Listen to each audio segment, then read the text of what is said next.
Now we're going to take a look into Ableton Live's mixer, how we need to work with it differently in the arrangement view. If you're going to follow along with this, you want to open up the Live Set Vitamins by Jethro. Again, this will be in your projects folder. If you don't have access to those files, this demo song is part of a free download from Ableton Live's site of a package of songs called Demo Songs. Once you've got this loaded, we're going to press our Tab key, and that takes us over immediately to our arrangement view.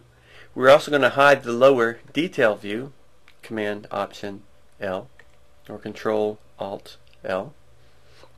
And here, this is actually the main mixer section here on the right. Let's fold these up by clicking on the triangles here.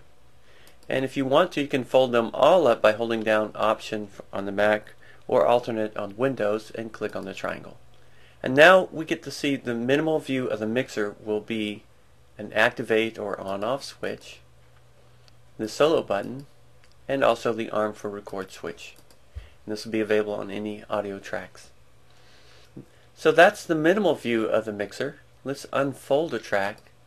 And now bear in mind that each track can be resized, such as though even when it's unfolded we may not be able to see everything. So be sure and pull it down if you need to work on it. This will become more important as we access other sides of the mixer. Now, so here's our main mixer component section. We see the top three switches again. But this is actually our volume control. It's like a fader. You click and hold, you pull down, you decrease the volume, the number goes down, and so does the little orange bar inside, helping us know that. Again, clicking and holding, moving upwards toward the top of your screen will increase that value, and that'll make it louder. To the right of that, we have a parameter box that controls panning. Currently it says C for center. If you click and hold and pull downward toward the bottom, you're going to move it to the left.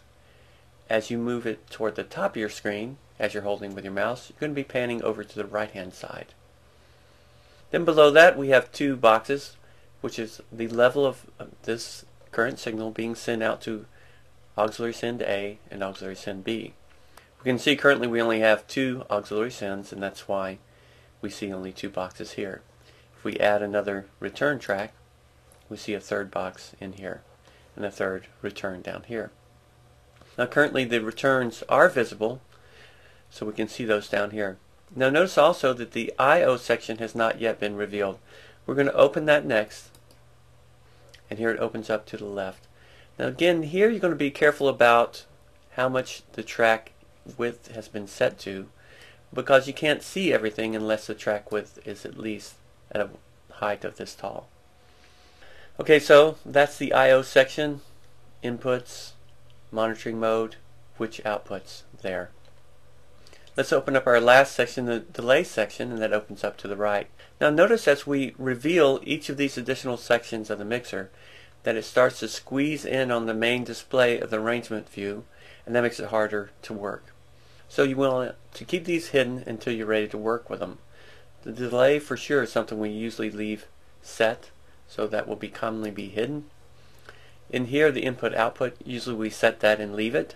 So again, you can leave that hidden, and that makes it very minimal. Anytime you definitely want the most screen you can, then go ahead and hide the complete mixer section. Now I'm going to unfold all these tracks again by holding Option or Alt while I click. And you can see now we have a scroll bar over here to the right. That allows us to get to the different tracks and to the different components of the mixer. If you hide your returns, we've got A, B, and C down here. If you hide your returns, then we don't really need the scroll bar anymore to see our main tracks or the main section over here in the arrangement for editing purposes. Okay, so again, just to wrap up again, we have the main mixer section, the activate, solo, arm, record buttons, the level of the main volume, the panning, auxiliary send levels here. And one thing also you want to bear in mind is, see these little red boxes here? That's telling us that the automation for these parameters has been set.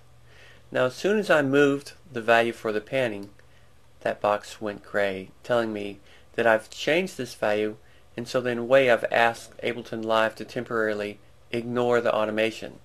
Now I'm going to zoom in down here at the beginning, click hold, pull downward, and you can see the automation is here, but it's browned out.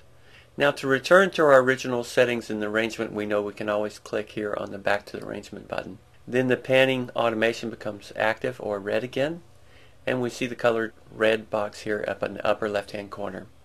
Okay, so that's a quick look at the mixer access and control within the arrangement view.